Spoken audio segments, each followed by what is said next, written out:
So there are so many people who don't want to install and configure the NS-3 because it seems very complex to them.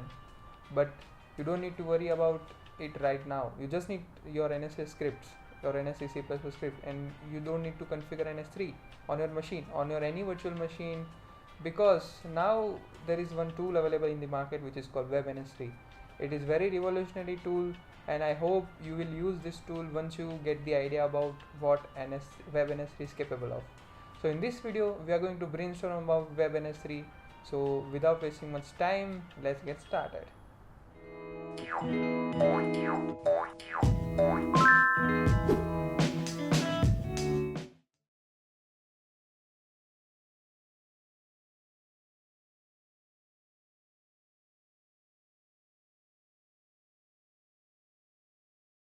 So recently we had a talk, industry talk 2. The topic of the talk was the Web-NS3, a cloud-based network simulation as a service platform. And this talk was taken by the founder of Network Simulation Solutions LLC. So the founder named Jingzhu, which is very helpful person, very knowledgeable person actually. So we had a chance to get to had an interaction with this guy. So this Jingzhu, he himself took the founder of this Network Simulation Solution LLC. He himself took the session about Web-NS3. He told everything about Web-NS3, how we can use it. He also presented some of the demos and all the things about Web-NS3 and how much good this tool is. So the recording of this video is available on the NS3 official website, and also I have a video regarding this on my YouTube channel. You just need to search NL Mystery and you will find this video. So the thumbnail of this video is here, you can see on the screen. And let me tell you this, the disclaimer before we start this video. So this video is just for the educational purpose. So the resources that are used in this video may be claimed by the copyright of this Network Simulation Solution LLC. All the images that I will be using in this video, they are just for the educational purposes and they will not be used for monetization purpose. And also this video is not part of the paid or unpaid promotions. So let's get started with this video. So for those who are not selected or who didn't had a chance to contribute through the G-Shock, so they can contribute their the contributions through NS3 Summer of Code. So that's the good news for those who missed the G-Shock. So I just thought to mention this here. So right now if you go on this website, which is ns3.netsimulations.com/catalog, so you'll be prompted to choose whatever NS3 code base that you want.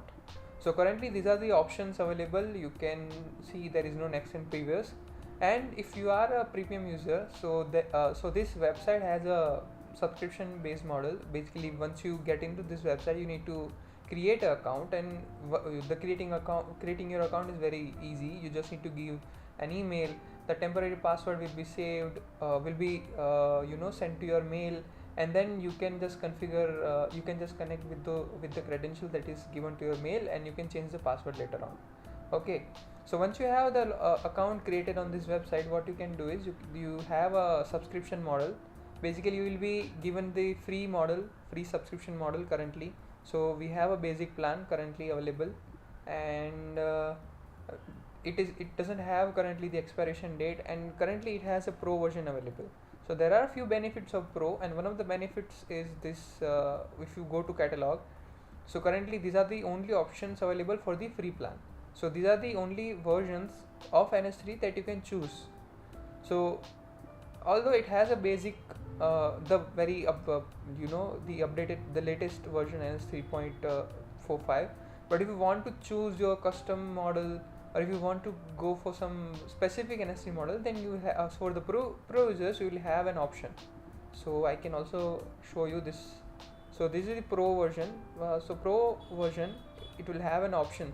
So basically you can use the git URL, so which URL you want to use, and everything you can configure over here. Now once you choose this, so currently we have NS3.45 selected, you can go for the start. So once you come on the start page, you can upload your file over here. So let's say you have some file, you have some script, so you can upload from here, or you can choose to go for any of the example scenarios that are given here. Okay, and there will be a guide set up for NS3 wizard coming soon on this website. Okay, that is the main thing that you need to know. And now let's say you want to simulate some you want to run some of the files, so you can choose to upload this file. You can just give the task test tcp2, let's say, because I have already test tcp file named already. So this is my file. Basically you don't need to worry about the file. Basically it's a tcp congestion change file, so it will observe the what are the congestion window change that is happening for the tcp version that is given. So this is the file. Okay, now you can create new simulation file from this file itself, or you can choose to save, you can edit this file from your code editor itself. Let's say anything, you can write any code changes that you want to do, and you can hit the save button. Now you can specify what are the number of runs that you want to do for this file, and for every run you can specify the runtime arguments. Let's say you are taking some runtime arguments over here from the file, so that you can also specify. And parameter sweep, so let's say you want to run this file for several times, let's say 5 times. So every time you can change the what are the parameters that you want to give: start, end, and step. So these are the configurations that you want to let's say you want to do. Currently we are not configuring any of the runtime and arguments because we don't have any.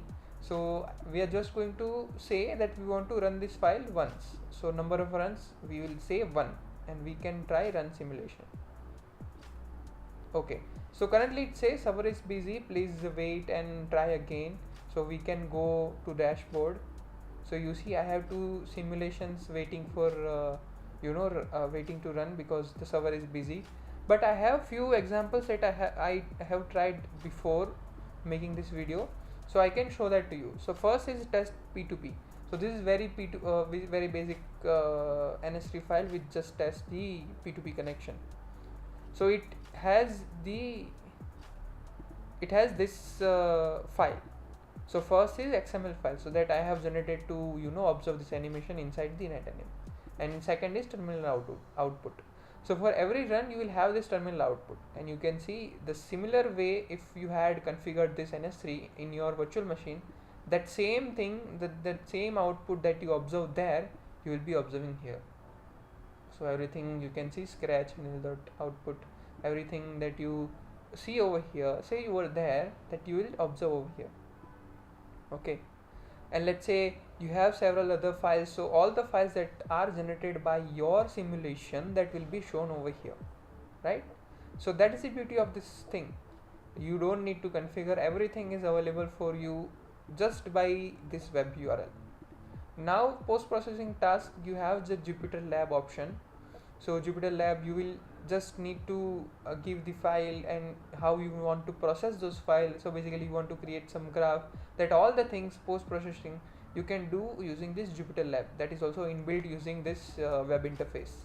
You can take help basically how to get started with this NS3 that you can do over here. So that's it for this demo.